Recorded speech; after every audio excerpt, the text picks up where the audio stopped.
The Alaska summit between Donald Trump and Putin was billed as a turning point, perhaps even a breakthrough.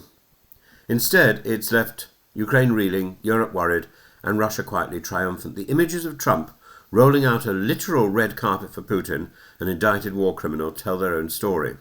Before Anchorage, the White House briefing suggested Trump would go in hard. The ultimatum was clear.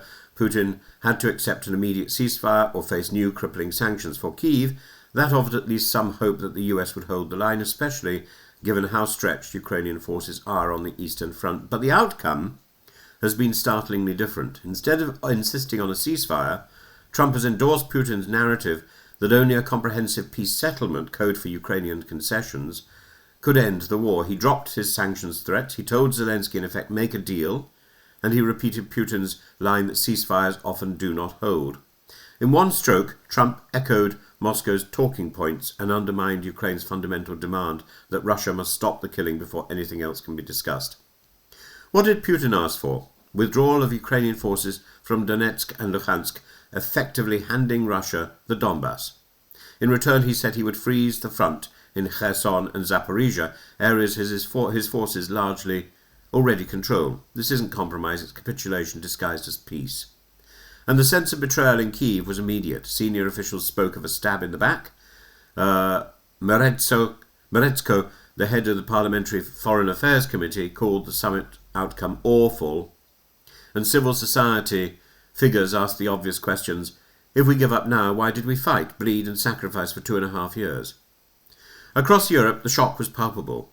Macron and Merz reminded Trump of the Minsk agreements, a decade-old ceasefire that Putin never implemented. Ursula von der Leyen insisted on ironclad security guarantees.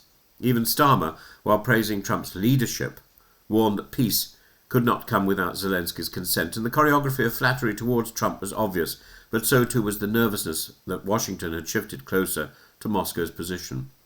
Optics matter, and Trump rode along with Putin in the Beast, applauded him on arrival and cut short his press conference after allowing Putin to speak first.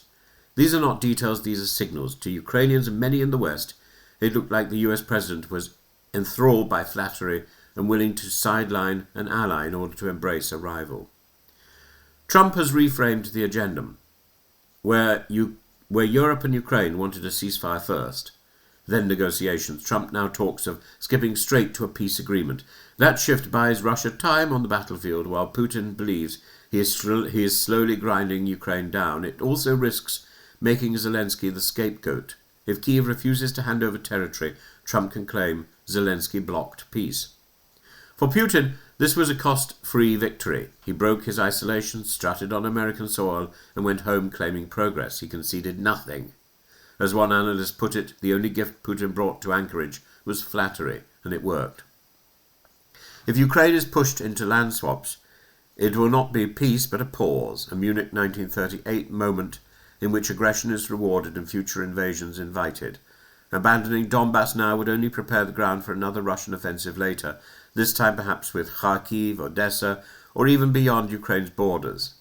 So yes, the worst was avoided, but there was no signed peace that Ukraine would then have to have rejected. But the damage is real. That signature, that demand, that piece of paper may not be there in practice, but it's there in principle.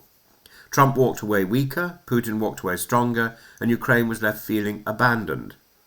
Zelensky now heads to Washington, wary of another ambush in the Oval Office. The Alaska summit will be remembered not as a day peace edged closer, but as a day Ukraine was told by its most powerful ally to start thinking about surrender.